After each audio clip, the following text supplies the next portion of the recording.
Recording started. Hi everybody, thanks so much for making time for this discussion on IAM Best Practices. We've got a distinguished panel along with us. We'll do a quick round of introductions. My name is Ankush Kapoor. I'm EVP for Solutions and Innovations at CyberSolve. My name is Tana Klatz. I'm currently the CISO here at Trinseo. I have been, this is my third CISO stint, so I have had a lot of experience with different levels of IAM maturity across the different organizations. Jane? Thanks, Tammy. Jane Lawrence. I am the Identity and Access Management Manager at Air Products. I've been in security somehow for nearly 20 years and a predominant focus on IAM for the last 8 years. Dave L. will go to. Great, thank you. This is David Lingenfelter. I'm the Chief Information Security Officer for Penn Entertainment. We're a casino company and a whole lot more than that, but been here with the company for 7 years, but a long history of cybersecurity before that with identity and access management being part of it all along the way. Dave S. My name is Dave Snyder. I'm with Independence Blue Cross. I am the cloud architect here and CISO Emeritus. Thanks so much for the introductions. Awesome to be in this fabulous company, and right the week after the world's experienced CrowdStrike and all of the ups and downs that has brought forth. I think it's a pertinent time to talk about identity and access, what it could have done in certain situations and so on. So before we dive in, we'll just do a quick let's check on what has been your individual experience with IAM over the years. And you've seen it from different perspectives, the good, the bad, and so on. I just want to get your take on it. Tammy, would you want to take that next? Sure. I can jump in because it's something that I personally went through here in that, again, I was in cybersecurity in a lot of different ways. And when I came into a leadership capacity several years ago, the team, the industry, everything was different back then, right? And we had, at that time, there was more services, more functions, more domains commingled under one team. But what we saw happen organically was IAM became its own.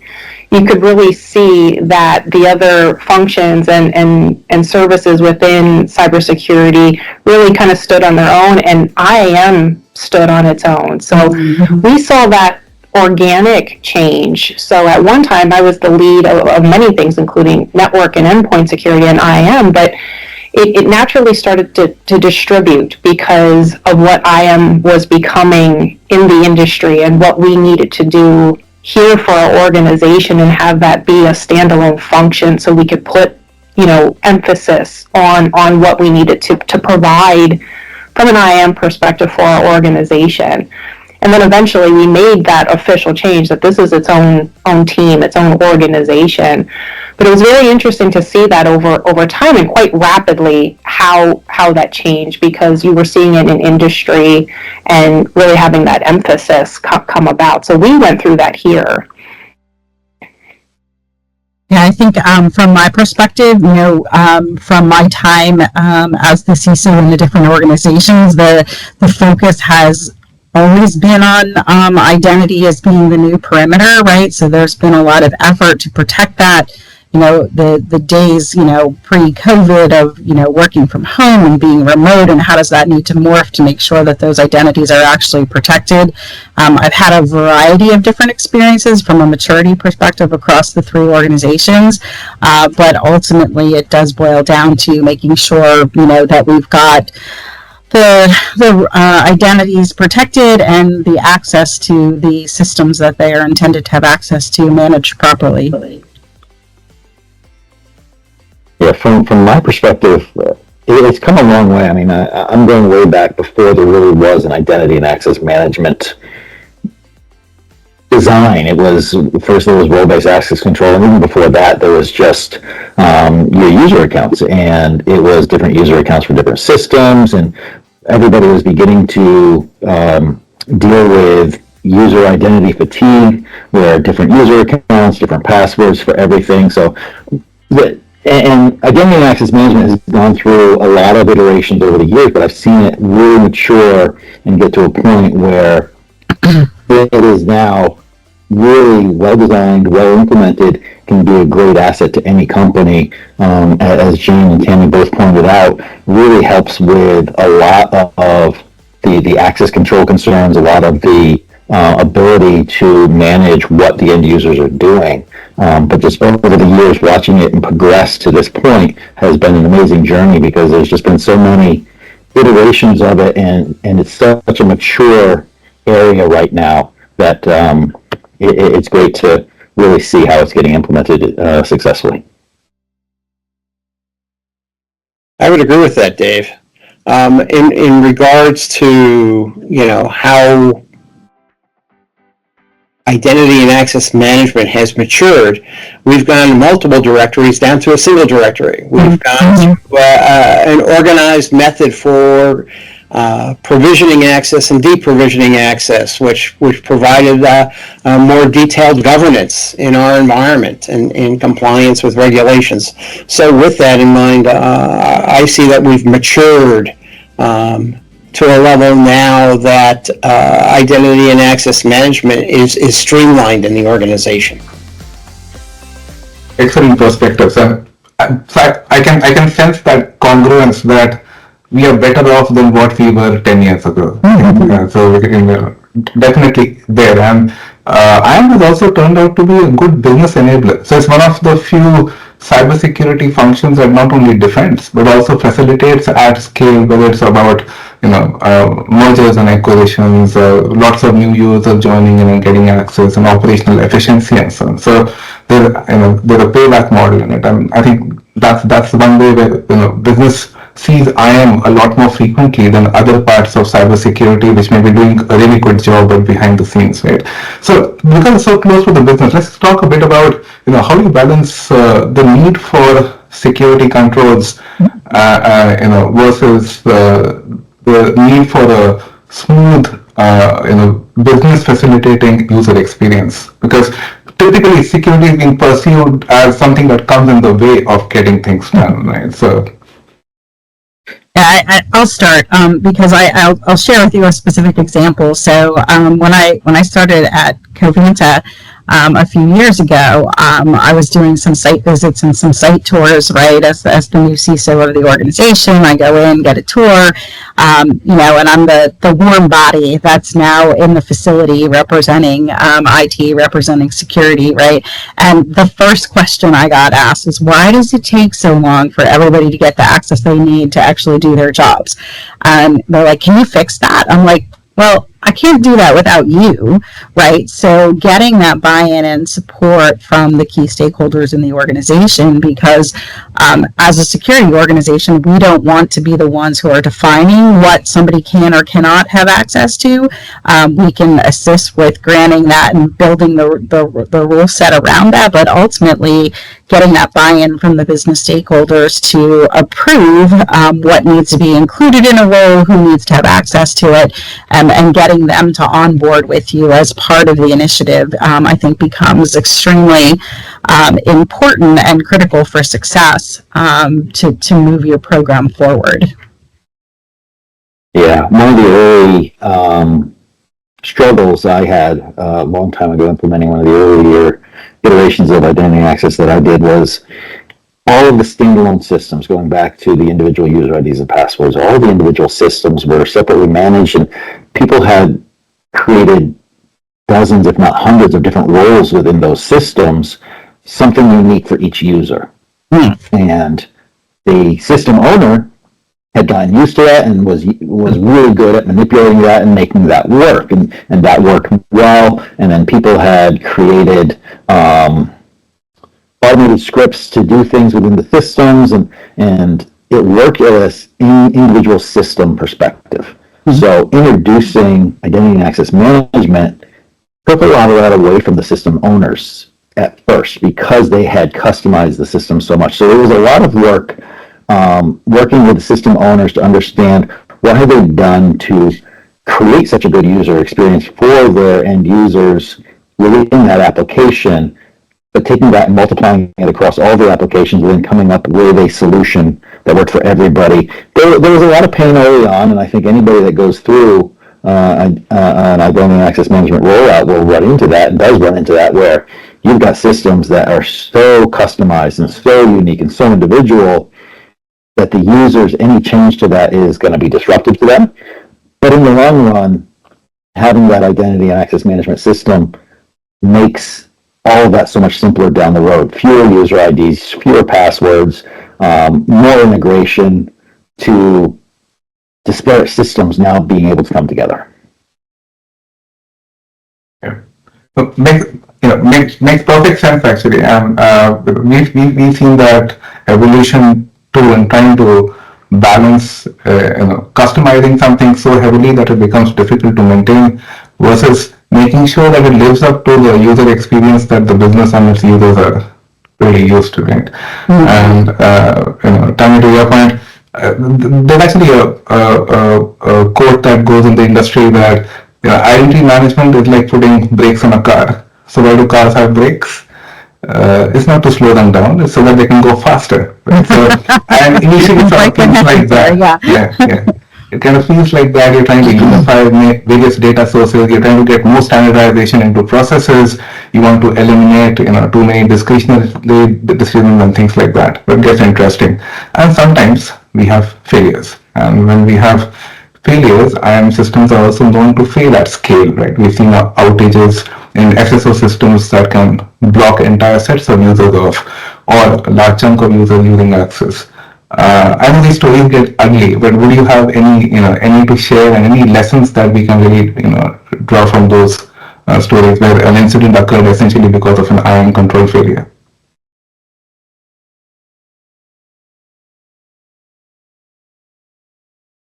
So I can start, and then I'll ask Dave if you can. Dave S. if you can chime in. I think one of the things is that all of the potential backdoor access to some of the systems, right?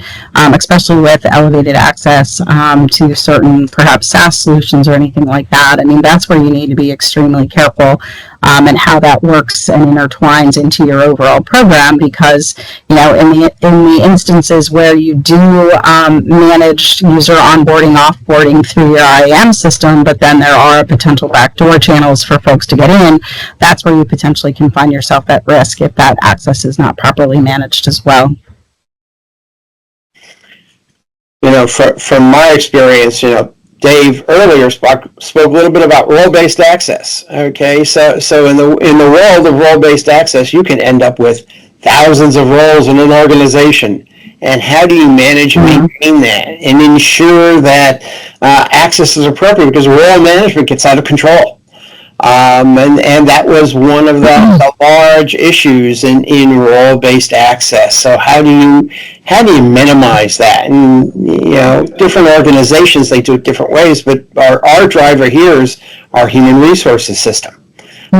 So that being the source, that allowed us to dynamically create IDs and create roles that were specific based upon where that person fit in the organization and what role they used in that organization, fit in that organization. So, years ago, it was a mess. Things have been more defined today. I would take another step and say, hey, now you have access reviews. Over time, people gain access. And the question is that access appropriate over a given period of time? And how do you review it? Does it become a rubber stamp process for management? How do you look at the outliers? And those are the things that I consider the outliers, or what I will call the larger issues in access management. Sure. I mean, I can give a first-hand example of a failure at scale that I experienced as an implementer, and I'm not sure of the fact that I had some egg on my face on that day. We were discussing with the customer, the requirement very clear. If the department changes in the HR system, consider it a transfer. And when there's a transfer, remove all additional accesses that they have, just retain the base birthright access, and they can request for everything new. Well, you realize that why you need better change control and all of that, because one fine day HR decided to rename a department, and the system did what the system was supposed to do. It said departments changed. It's no longer what it was. I need to do something at scale. And next morning, a few people lost their access. So, first-hand example of automation doing the right thing, but you really have to think through, what are the various scenarios in which it can operate, and how do you, plug that gap. So we've seen those failures of those kinds, and David, to your point, access is definitely additive. In fact, I make it a point to always inform customers about I don't need access to something once I'm done with it, just so that I don't get short if something goes wrong with that access, especially root access, right? And that's why I think access management is, so significant. But how do you make sure that is thorough? How do you make sure that you don't have rubber stamping, happening in that you're actually bringing down the risk profile in the company? In terms of access reviews, so I think some of the predominant problems can come about with data quality. So, ensuring that the data is accurate to begin with. And with that too, providing context. You see sometimes, I think that rubber stamping can come about too with, I'm not quite certain what I'm approving here. Maybe it was handed down, the ownership was given to someone else along the way, or the way it's delivered, the name of the role, for example, the title of the resource is really not telling me what I'm approving here, or what the implication of this access is. And I think that's where that rubber stamping can come in. So I think one of the ways to help mitigate that is having good data quality, clearly communicating what this is for, what the expectations are if you approve this or you don't approve this, the frequency in which that you're going to be asked to do this attestation or this review as well. Excellent points. I think everybody have a perspective. I think Jane's point of knowing what to ask for because of role descriptor, role names, what transactions are included in roles. I think that's one of the biggest challenges as you enter into this space, right? Because if you look at systems like SAP, the role names can be very nondescript, and the T codes that are associated with them even more so, right? So getting an active engagement from that role owner to understand what is included in a customer service role, so that it is interpretable in layman's terms, not at that T code level, I think is extremely important. And then how do you manage and govern the construction of those roles, and what codes are included or not included in that role, and who gets to say if something gets to get added or not, right? So that governance becomes extremely important in your role definition when you're granting and removing access. Yeah, the roles are definitely the linchpin here, because just as companies grow, if you're going through a merger or acquisition, roles may mean something very different to the company being acquired or the company doing the acquiring. So you could have two people doing the same thing with very different titles. That has to get normalized, starting with HR, but there also has to be a build out of a role matrix across larger enterprises to make sure that people with different titles, because they're in different parts of the company or different divisions of the company, are actually doing the right roles, and that role matrix also has to be kept up to date. So as those things change, and then you use the matrix as you're going through the audit process, which again goes back to Jane's point of people saying, what am I approving here? Having that matrix helps define what they're looking at. So if they're a new manager or they're a new reviewer, you point them to the matrix, which is also has to be kept up to date, and you take the people's roles and compare it to the matrix, and this can all be integrated and work into the identity solution. The other challenge too, I think, is ownership and expectations, maybe. So maybe on another side, and where you see this convergence of maybe authorization and access. So using security groups and membership of security groups to then provide access to something. Well, who has control over the modification and membership of that security group, which eventually provides access to something? You know, understanding, is it the IAM team, is it a system admin, or is it an application owner? So having that clear establishment of, you know, who has the ownership to manage access ongoing, you know, not waiting for an access review to actually do that, but ongoing, and then when the access review comes as well. Yeah, I think that's a valid, very valid point, Jean, right? Because so many times the point in time nature of an access review is, I got to do this because it's that time, right? As opposed to making it part of your normal work process, your operational responsibilities to make sure that's happening on a transaction basis, basically. So it's extremely important. So Yeah, I'd say also, you know, psychologically from the perspective of a business users, if I put myself in the shoes of a business user, right, it's risky to revoke access that is assigned. You know, there is an intrinsic risk associated with it that somebody who's able to do the job will not be able to do the job, and I'll get shot because I was the guy who caused that to happen. So much safer to say if they had it, they probably have a reason for it, and they should continue to have it. I think psychologically it's important to also provide that safety net that, you know, ignore the past, think about the future.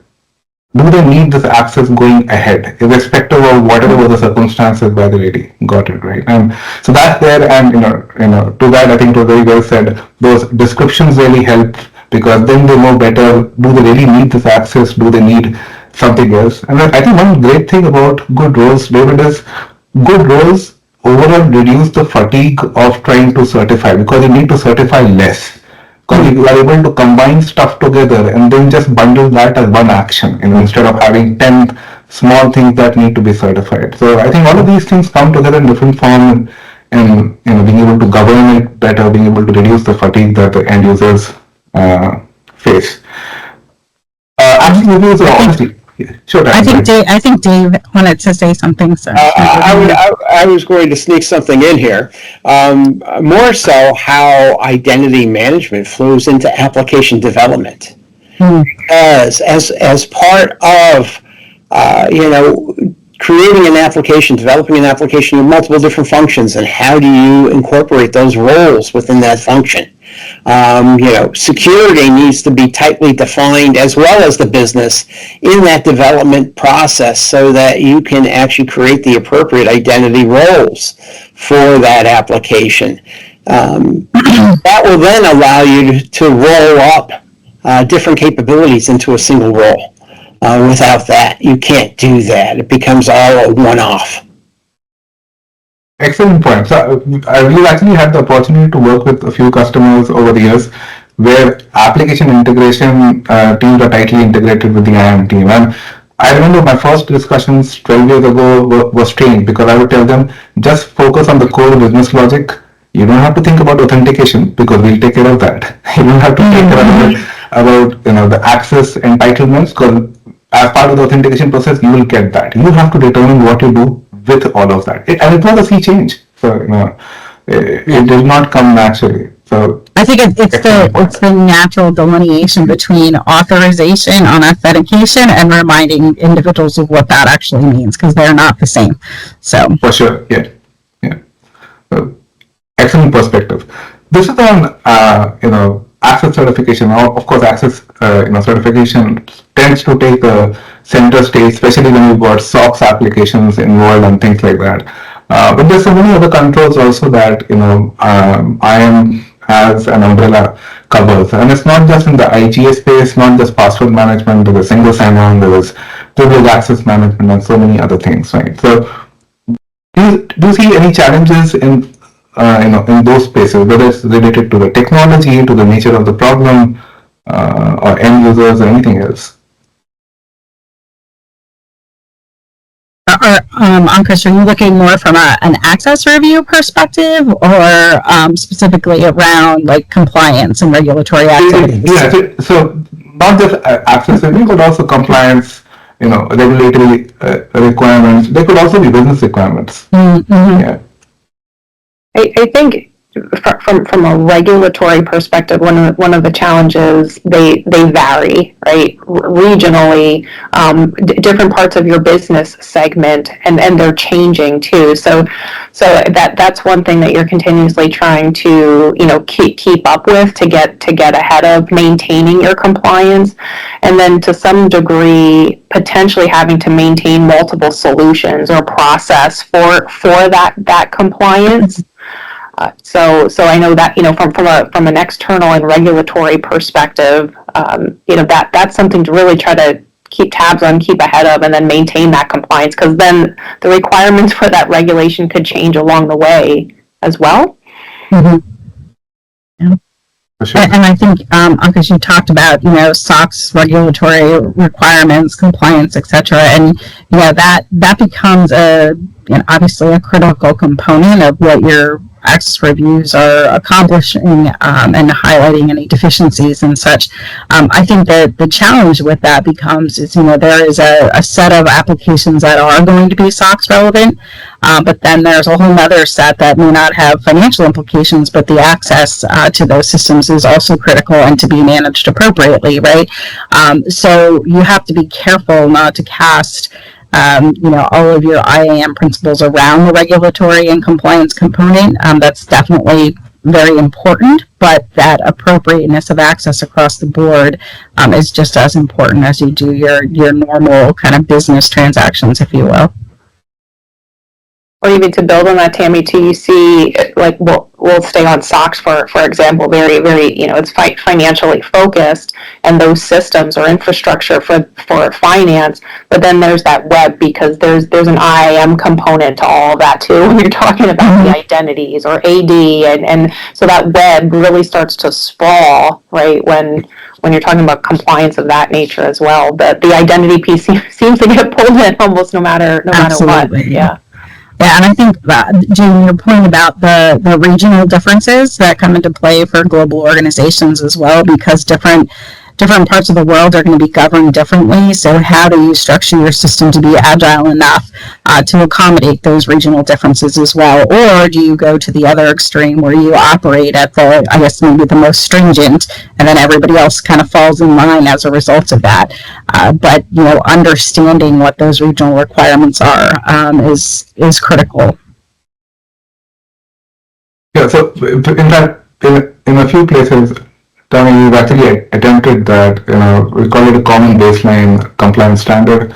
So we take different standards that you want to other to or want to comply to, and then come up with a master standard. Now you could make it most stringent, and that may make life miserable for some people for whom it need not be miserable. So that's why you have to then find the best middle path where you've covered most of the controls, you've got decent coverage, but you've got those allowances for some of those others. And I'm a big aviation buff, and in aviation they always say legal is not equal to safe.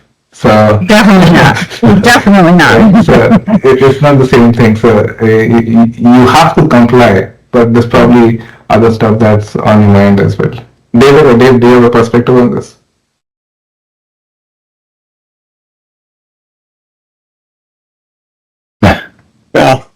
Well, from a regulatory perspective, you're always concerned with making sure you have the minimum necessary access.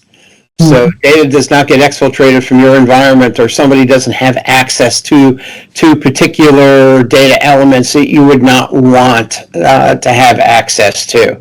For instance, you may have in our business model, you may have some large client group that you don't want everyone in the company to have access to the medical records.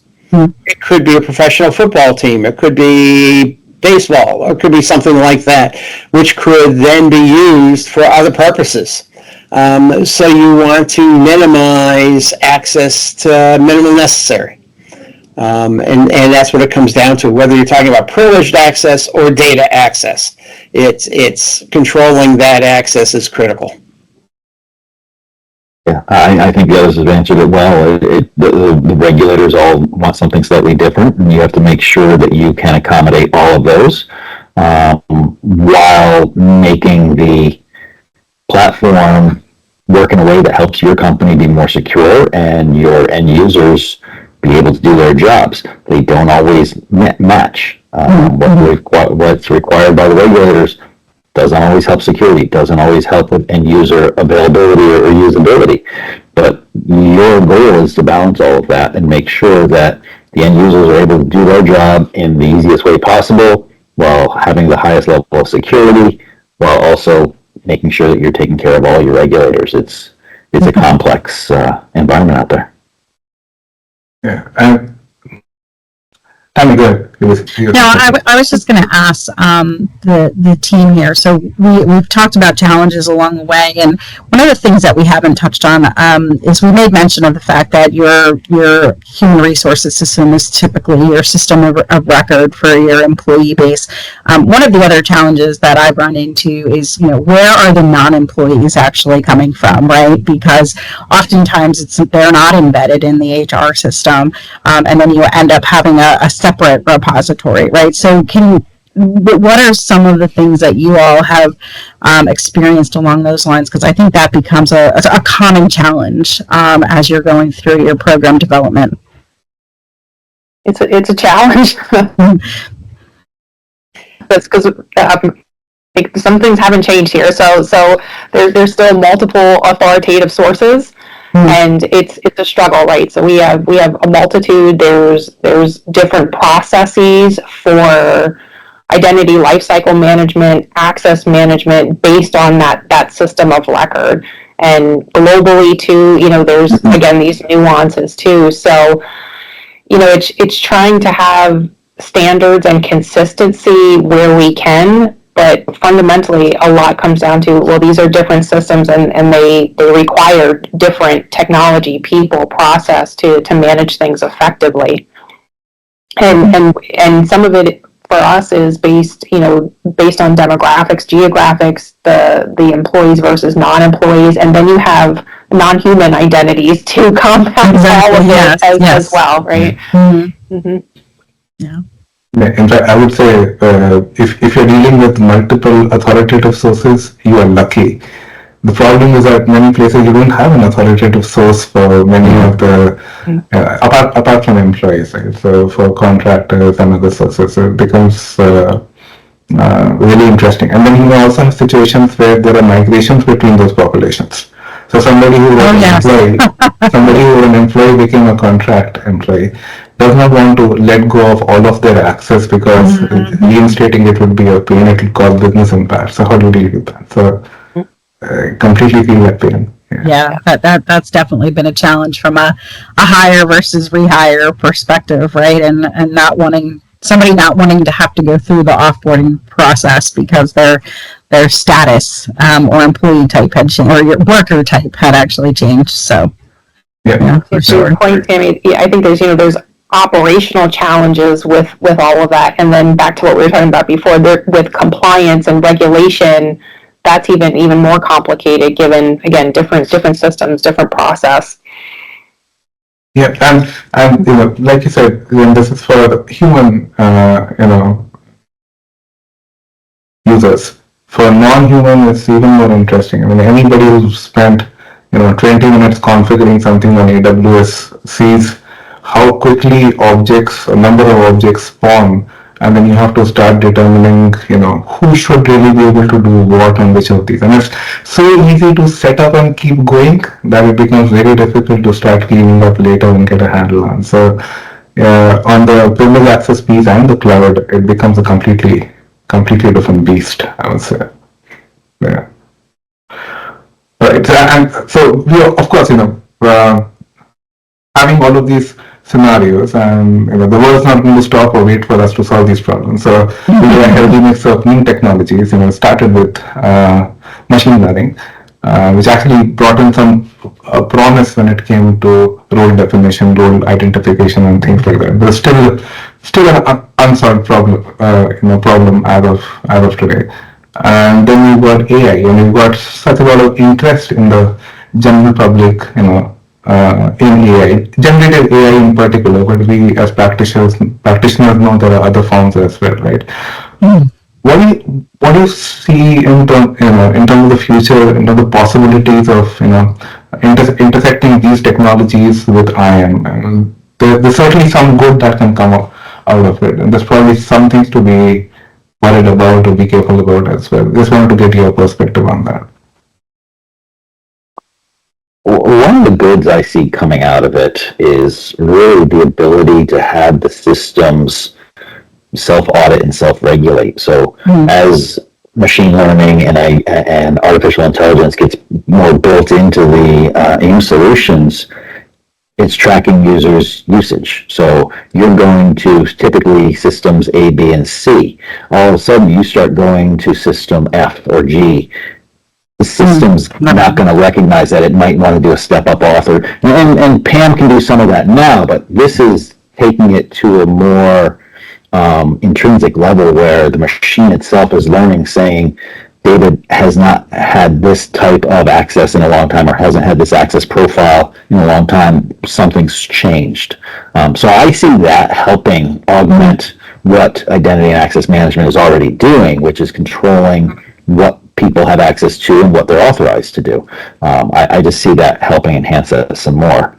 I'm sure my counterpart here, Mr. Snyder, has negative things that AI and ML will do as well, but I'd like to look on the bright side, at least at first. I look at it from the perspective of looking at what a user is really doing, what capabilities they're exercising, and then being able to remove capabilities that they're not exercising. Mm-hmm. So you minimize the risk of that user being used for something different, whether that happens to be abuse by the user themselves, or whether that happens to be a malicious takeover or hostile action. So it's all about minimal necessary, and I'll go back to that again. It's one of the definitions in HIPAA as part of the regulation, minimum necessary access. So it's an ongoing process. I'm good. No, I was just going to say, there's always, the quote good and bad that comes with any new technology, right? So there's going to be the gains that we can get. There's going to be another facet that's going after how it can, hurt or impact us from a negative basis, right? So, being aware of those situations is important. But I think, using it for the greater good of being able to manage the activities so that, only the right people have access to the concept of least privilege that Dave was talking about, right? And how do you mimic role assignments if somebody has the same position within the organization? I think there's definitely opportunity there, but then just being cautious and aware of what could happen, if you look at it from a negative perspective, I think is key. One of those negative areas is when it comes back down to the audit component of the whole system. Being able to run the periodic audits and the access control audits is now you've got this automation in here literally changing what people have access to. How do you then convey that to the auditors of, oh yeah, that person's access changed 3 months ago. We didn't do it. The machine did it itself. So there's one of the complexities right there. Another is infrequent use. There may be a system that you only need to access once a quarter or once every 6 months or for an annual review. The system may recognize that as out of the norm. So there's certainly ramifications both ways. I think there's always good and bad in any new technology, and artificial intelligence isn't going to be any different when it comes to identity and access management. It's a learning curve. How you implement it is going to be important because there's the downstream effect of or the downstream impact of how do you audit it? How do you ensure that what the machine is doing to itself does continue to meet the requirements that you have? Absolutely. I mean, in that sense, it's like testing any other system to be confident about, what it will do under certain circumstances, and then of course thinking of all those circumstances and subjecting it to those tests. So that makes perfect sense. I was having a chat with, I was moderating a panel on AI and IAM with some CISOs, and consensus was if AI gets it wrong, who gets shot? And everybody laughed. So, so really important that that's tested well. But there are plenty of positives coming out too. In fact, a few thoughts can be, so we've done some prototyping utilizing generative AI bots for requirement gathering, for example. You could engage with 1,000 application owners at the same time. So that's one way to do it. Gathering English language descriptions via a conversation with various users, kind of gamifying it, because the users know what what the accesses are for, just that the IAM system and the IAM team often doesn't, right? So there are various such cases also coming out, but yes, ultimately it boils down to who's tested it, who's signed off on it, and then of course putting it to use. So there's that. We've also seen scenarios where IAM has actually become an enabler for AI, right? Because if access needs to be cloned for a bot to work well, you need to know where access is and how to grant it. So you got that symbiotic relationship between the two.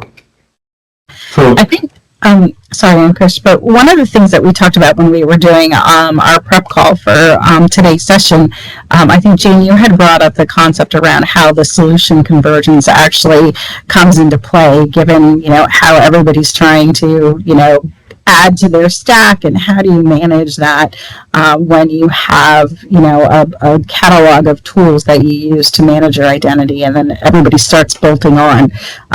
What's been that experience?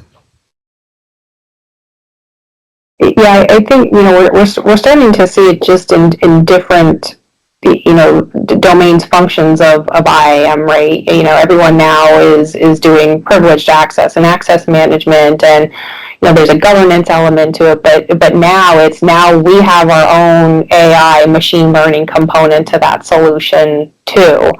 And I think a lot of companies are starting to explore it on their own too. So now it's is it something that we're going to look to build out in-house? Is it something that the solution we may be exploring from an AI perspective is bringing something different to the table? So it's really trying to understand what you're trying to achieve with AI. Is it, again, something that you're going to do inside or look outside? But it's the latest buzz, right? And all products are saying that they have it some way, shape, or form. Mm-hmm. Yeah. And I think that's typical of challenges with convergence of technologies as well. I mean, not just new technologies, but merging different domains together. So that's always something that we come across. Keeping us on time, this been say delightful meandering through various areas of IAM. But if somebody was just starting out with IAM, somebody had something rudimentary and wanted to do something significantly more, what would be your advice to them?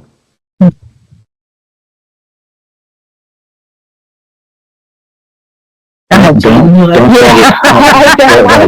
My mind on There's so much to say on that one, right? Yeah, I went all over the place. I think some of it is starting with the fundamentals, right? Is what is the objective, or what are the objectives, and that can be also to a short and long term plan as well.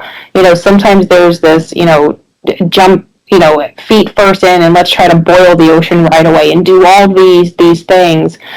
So I would say really understand objectives, both short and long term, and how you walk through that, ensuring that you have the stakeholders up front as well, and that can be quite a larger body of people than you think. Not just IT, DT, but almost every part of your business is going to have some stake in that. So I really think, about just starting with basics, objectives, stakeholders, goals, process, a million other things, but just, really starting at the beginning. Yeah.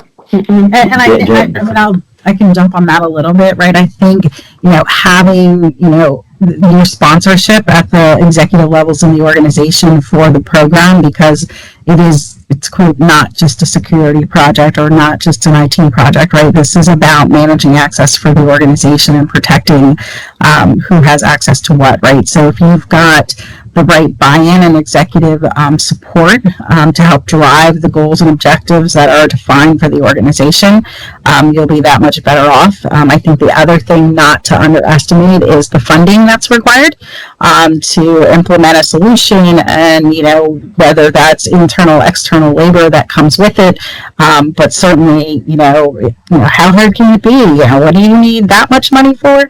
Right. So being able to articulate that business case, I think, becomes extremely important. And as with a lot of things in the security space and the IAM space, it's all about what could happen, right? And this is what we're trying to prevent, as opposed to it's more about if or when, not if, in these situations. So speaking about it in that context helps illustrate what that business case actually is. So that's what I would add. That's what I would add to Jane's comments. So yeah, I think I'm probably about to say the same thing, just differently, but awareness is key.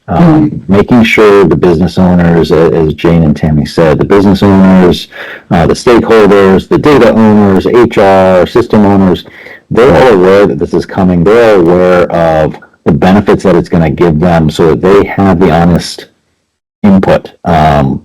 It's going to change things. It's going to change how people access systems. That's not something that you can deny out of the.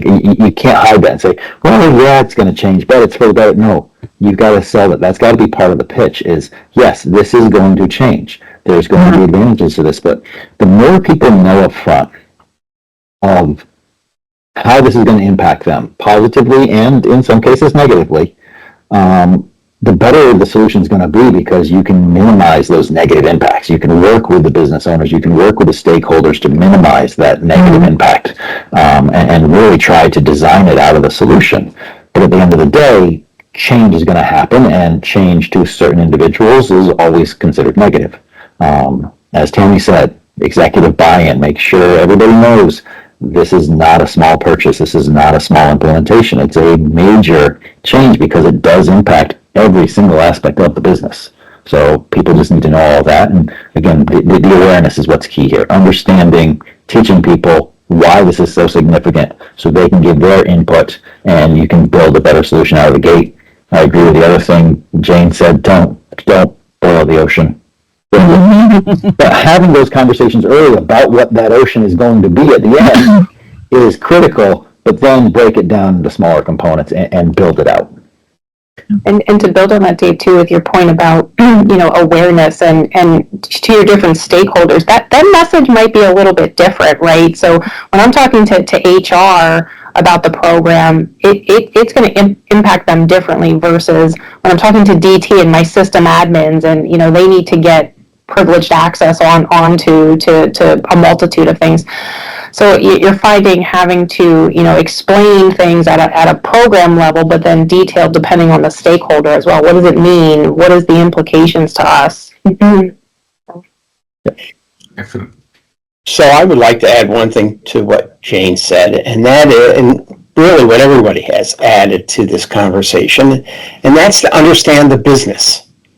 If you don't understand the business, you're not going to succeed in driving a new identity and access management program. You really need to understand what each area is doing, what applications they're using, how they use those applications, and really what the ultimate outcomes need to be. So I would add that. That's solid point, Dave. Right? I think that's so important and fundamental to make sure you understand what your business, does, how it operates, how it works is, extremely important. So, and I think, the other kind of final thought that I'll offer is around the fact that, the last thing that you should be talking about when you're getting started is the technology. This needs to be all based upon the business process and the people that are impacted, and then ultimately getting to technology last, in my opinion. Absolutely. To David's point, is it even an application? I've seen that question as well. You have an Excel sheet that's classified as an application, and people have access to it. And tech definitely follows all of this, but and I took notes here, so I could very quickly summarize that, because these were gems coming out. So like, stick to the basics, figure out your processes, your policies, what's the driving, granting access and so on. Build awareness not only with your end users but also with your stakeholders. Get that buy-in. Use that buy-in to get the funding, which you will definitely need. And along with that awareness, also talk about the change that is upcoming. It may not be embraced by everybody. It may not be welcomed by everybody. But if they anticipate it, it becomes so much easier to get there. Right, and don't boil the ocean and understand the business. So those are my quick notes for the next book that I'm going to publish. Excellent. Yeah, this has been an amazing chat. I appreciate all of you coming here, taking your time from a busy schedule. Really enjoyed the different perspectives all of you brought to the table, and just happy to be in this company. Thanks so much again for making time for this. Excellent. Thank you. Thank you. Thank you.